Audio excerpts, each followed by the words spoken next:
ទីពិសោធន៍មន្ទីរពិសោធន៍ឧទ្យាន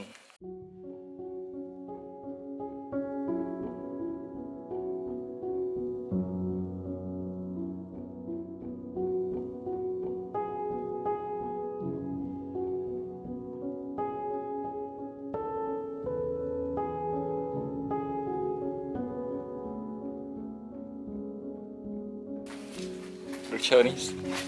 វ៉ាវអ្នកមកលេងនៅនេះសូមប្រយ័ត្នទាំងអស់គ្នាដោយសាររឿងល្អបាទវ៉ាវពេលយើងនៅនេះឃើញថាមានឫសឈើដុះនៅកណ្ដាលផ្ទះហ្មង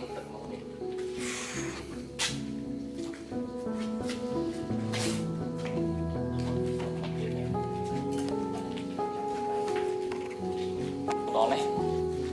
មានអារម្មណ៍ចម្លែកដែរហ្នឹងអូនេះឲ្យមើលទៅលើហើយ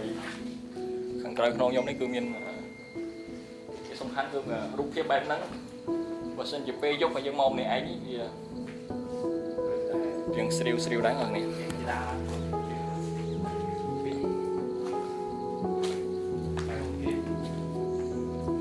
មានអារម្មណ៍បែបណាពេលចូលមកដល់នេះអត់ដែលធ្លាប់មកបែបចឹងចម្លែកដូចនៅក្នុងរឿងដូចមិនដែរតាទៅលើ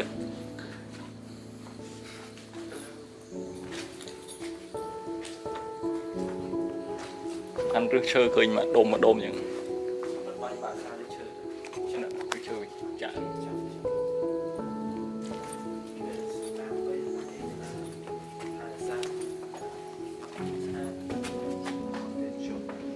សម្រាប់ស្អាតខ្លាញ់រួមឆាត់ទៅចប់ហើយស្អាតពេលដល់ពេលដល់ដាក់នៅតាមនេះឡៃបាត់ទៅស្អាតលើពេលដល់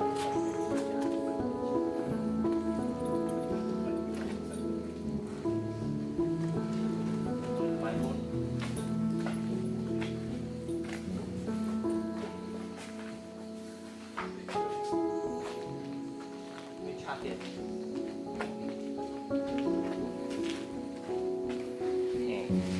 like this and breathe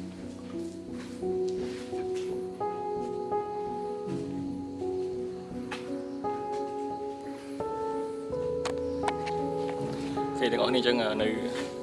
ខាងមុខឬក៏ផ្នែកខាងលើដើមនេះប្រហែលជាដើមនេះអត់ស្គាល់ដែរតែវារឹសច្រើនមែនទេឃើញមានគេដាក់សែនព្រេងចឹងតាមជំនឿរបស់ប្រពៃណីវប្បធម៌ខ្មែរយើងគាត់ដាក់សែនព្រេងដាក់រៀបចំសក្ការៈអញ្ចឹងយើងអូខេ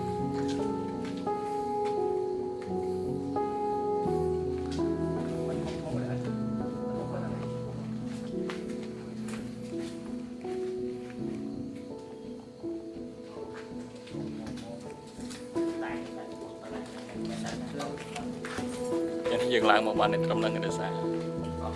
បាក់បែកជាទ្រពលាយហើយជាសម័យសង្គ្រាមអញ្ចឹងយើង